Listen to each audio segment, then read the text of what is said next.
然而，就在他的神念触及谷内一座黑色宫殿的边缘时，一股凌厉的杀意骤然锁定了他。有人窥探！一声厉喝从谷内传出，紧接着，数道强横的气息冲天而起，速度快得惊人，直扑他们藏身之处。不好，被发现了！陈平脸色一变，猛地收回神念，拉着胡麻子就跑，快撤！几乎就在他们动身的瞬间，数道漆黑的魔光已经轰在了他们刚才藏身的山坳上，巨石崩裂，烟尘弥漫。抓住他们！敢在黑风谷外窥探，找死！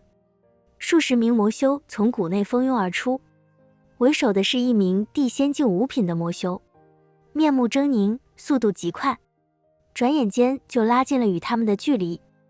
陈平和胡麻子不敢有丝毫停留，将速度提升到极致，朝着剑圣城的方向狂奔。身后的魔修紧追不舍，各种恶毒的法术、暗器不断袭来，逼得他们险象环生。这群狗亮养的速度真快！胡麻子一边躲闪一边怒骂，回头甩出几张符咒，炸起一片火光，稍稍阻拦了一下追兵。陈平则全神贯注地感应着身后的气息，不断调整方向，利用地形躲避攻击。他心中暗自庆幸，幸好刚才没有贸然闯入，否则此刻早已陷入重围，插翅难飞。两人一路狂奔，凭借着对剑圣城方向的熟悉，以及陈平关键时刻的几次精妙闪避，终于在付出一些轻伤的代价后，狼狈地冲进了剑圣城的城门。那些魔修追到城门附近，似乎有所忌惮，不敢踏入剑圣城的范围，只能在城外怒骂几声，悻悻离去。陈平和胡麻子靠在城墙上，大口喘着粗气，浑身都被汗水浸透，脸上还带着几分惊魂未定。妈的，差点就栽在那儿了！胡麻子抹了把脸上的灰，心有余悸地说道。就在这时，一个熟悉的身影快步走了过来，正是林雪。他看到两人的狼狈模样，不由得一惊：陈师兄，胡大师，你们怎么弄成这样了？陈平缓了口气，简单将刚才的遭遇说了一遍。林雪听完，脸色微变：你们没事就好，快跟我来，师父他老人家想见你们。两人跟着林雪再次来到了墨尘的院子。墨尘正坐在石桌旁品茶，看到他们进来，放下茶杯，目光在他们身上扫过，淡淡道：看来你们去黑风谷了。是的，前辈。陈平拱手道，只是那黑风谷的情况有些不对劲。他将自己的发现，包括魔修的气息与恶道殿不同，以及被发现后遭到追杀的事情，一一告知了墨尘。墨尘听完，点了点头，果然如此。黑风谷根本不可能是恶道殿的分店。为何？陈平问道。黑风谷的那些魔修乃是血魔一脉，他们修炼的功法是以吸食其他修士的血液来提升修为，手段残忍，但与恶道殿专攻炼化神魂的路数截然不同。墨尘解释道，而且血魔一脉性子暴戾，睚眦必报，你们能从他们手里逃回来，以示侥幸，若是真的闯了进去，恐怕就再也出不来了。陈平和胡麻子对视一眼，皆是心中一凛，同时也升起一股怒火。这么说，我们被那信息楼给骗了？胡麻子怒声道，那100万仙石就换了个假消息。墨尘看了他们一眼，叹了口气，我之前便提醒过你们，信息楼的消息未必可靠，须得自己分辨。想来是看你们面生，又是急着打探消息，才故意用黑风谷的消息来糊弄你们，赚这笔黑心钱，岂有此理？胡麻子一拍桌子，我们现在就去找他们算账，让他们退钱。陈平也是脸色冰冷，100万仙石是小，被人如此戏耍，实在让他难以忍受。前辈，我们去就回。说罢，他和胡麻子转身就朝着信息楼赶去。师父，我要不要去阻止陈师兄？林雪看向墨尘问道。不用，让他们去吧，吃一堑长一智。墨尘说道。很快，陈平和胡麻子再次踏入信息楼。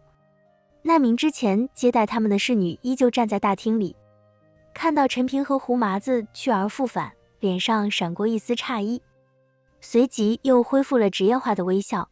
两位客官，还有什么需要？退钱。陈平开门见山，语气冰冷，你们给的消息是假的，黑风谷根本不是恶道店的分店。侍女脸上的笑容淡了下去，摇了摇头。客官，我们信息楼的规矩，消息一经售出，概不退还。什么狗屁规矩？胡麻子怒道，你们卖假消息坑人，还想不退钱？信不信我拆了你这破楼？侍女似乎干部就不怕，语气强硬道，客官请自重，我们信息楼在建盛城立足多年，自有规矩，我们只负责提供消息，消息本身并无对错之分，是你们自己判断失误，怎能怪到我们头上？想退钱绝无可能。你，胡麻子气得就要动手，却被陈平死死拉住。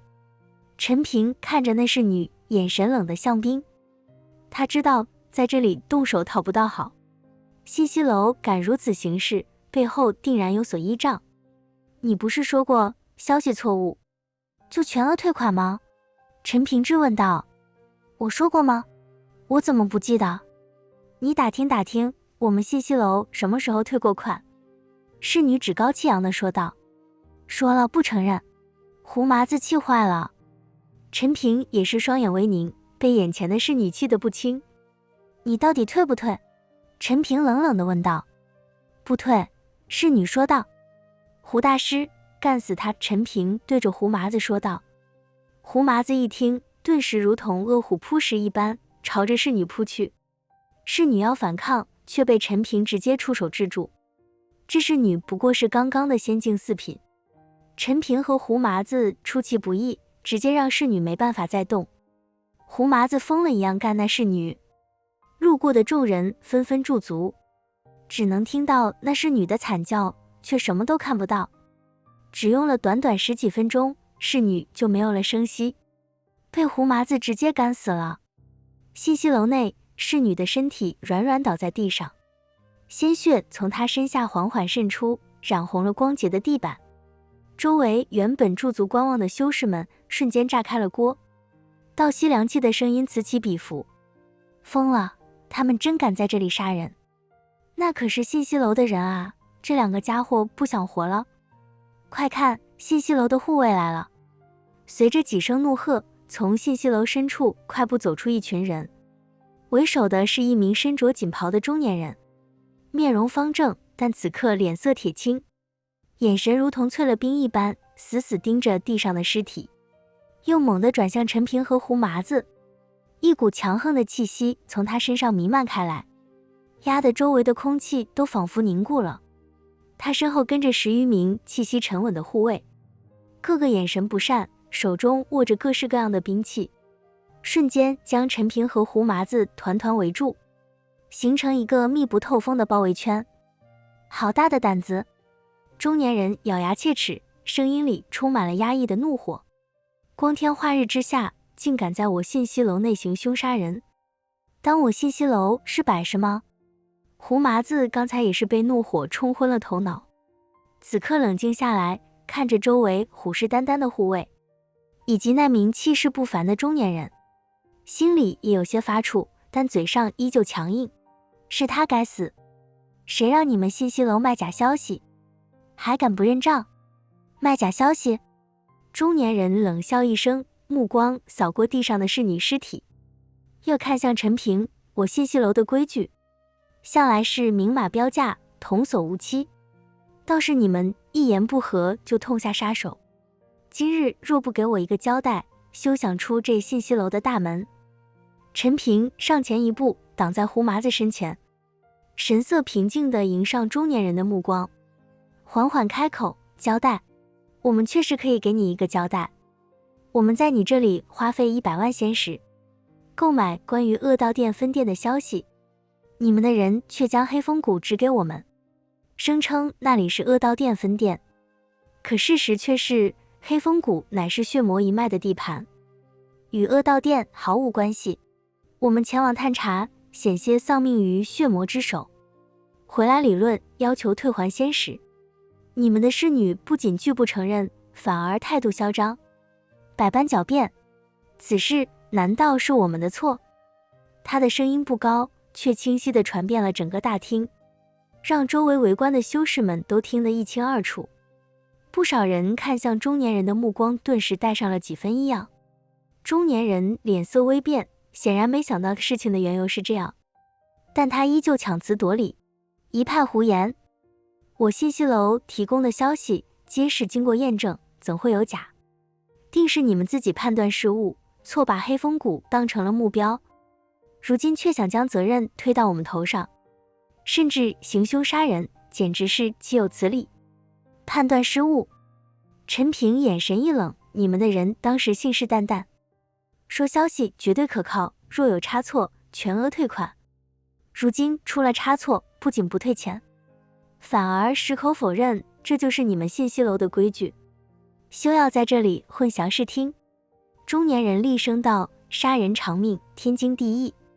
不管你们有什么理由，杀了我信息楼的人，就得付出代价。说吧，你们到底是什么人？敢在我信息楼闹事，难道背后就没有师门长辈管教吗？他显然是想知道陈平二人的来历。若是软柿子，今日定要好好拿捏一番；若是有什么背景，也能掂量掂量。陈平淡淡道：我乃剑宗弟子，陈平。剑宗？中年人眉头微皱，剑宗在剑圣城也算是有些名气的，但似乎还不足以让他忌惮。他冷哼一声，剑宗弟子又如何？在剑圣城还轮不到剑宗来撒野。胡麻子忍不住道：你知道个屁！陈平可不是一般的剑宗弟子。中年人根本不理会胡麻子，只是盯着陈平，剑宗弟子就敢如此放肆？看来今日不给你们一点教训，你们是不知道天高地厚了。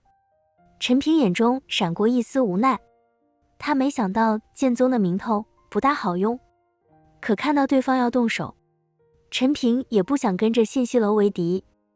但是很快，陈平脑海里想起一个人，那就是在城门见到的赵天一。这个家伙说过让自己有事就找他，他当自己的大哥。现在不正好是用那赵天一名头的时候吗？于是陈平缓缓吐出一个名字：赵天一，你认识吗？赵天一。中年人听到这个名字，脸色猛地一变，眼神中闪过一丝忌惮。赵天一在剑圣城及其周边区域，那可是出了名的混世魔王，仗着他父亲是羽城城主，行事嚣张霸道，实力也颇为不俗，寻常势力根本不敢招惹。看到中年人神色变化，陈平心中了然，继续道：我与赵天一乃是兄弟，你觉得他若是知道我在你这里受了委屈，会怎么做？中年人脸色阴晴不定，他确实有些怕赵天一，但信息楼在剑圣城经营多年，背后也有靠山，若是就这么让陈平二人走了，传出去岂不是让人笑话？他咬了咬牙，硬着头皮道：就算你认识赵天一又如何？这里是剑圣城，不是他父亲的地盘。杀人偿命，欠债还钱，你们杀了人就必须留下，要么留下你们的性命，要么拿出足够的仙石赔偿，否则休想离开。他显然是打算既不得罪赵天一太深，又要挽回些颜面，提出了赔偿的要求。陈平看着他，缓缓道：我再说一遍，我是赵天一小弟，你今日若是识相，把100万仙石还回来，再赔礼道歉，此事或许还能就此作罢。若是不然，等我大哥来了，别说赔偿，恐怕你这信息楼都要保不住了。他脾气可不好，说不定真会拆了你这破楼。你敢威胁我？中年人被陈平的话激怒了，他觉得陈平是在拿赵天一吓唬他，若是真怕了，岂不是显得自己太懦弱？他怒极反笑：赵天一，他算个屁！真以为我信息楼是瞎大的？别说他没来，就算来了，今天你们也别想好过。他这话刚说完，一个嚣张跋扈的声音就从信息楼外传了进来。是谁说我算个屁啊？给老子站出来！话音未落，一道身影如同狂风般冲了进来，正是赵天一。他身后还跟着几个跟班，个个气势汹汹。赵天一一眼就看到了被包围的陈平和胡麻子，又看到了地上的尸体，冷冷一笑，我当时多大的事情呢？不就是干死你们一个小小侍女吗？你们信息楼也敢找我兄弟麻烦？赵天一径直走到陈平身边，拍了拍陈平的肩膀，小弟，没事吧？谁敢欺负你，我废了他。中年人看到赵天一真的来了，脸色瞬间变得惨白，刚才的嚣张气焰荡然无存，结结巴巴道：赵少，您怎么来了？赵天一斜睨着他：我再不来，我小弟岂不是要被你这狗东西给欺负死了？刚才是不是你说我算个屁？中年人连忙摇头摆手：不是我说的，赵少您听错了，我怎么敢说您呢？放屁！赵天一身后的一个跟班吼道：我们刚才在外面听得清清楚楚，就是你这老东西说的。赵天一上前一步，眼神凶狠地盯着中年人：敢做不敢当，我看你这信息楼也别想开了。话音未落，他突然动手，速度快如闪电，一掌就拍向中年人的胸口。中年人根本来不及反应，只听砰的一声闷响，他整个人如同断线的风筝般倒飞出去，重重地撞在墙上，口吐鲜血，眼看是活不成了。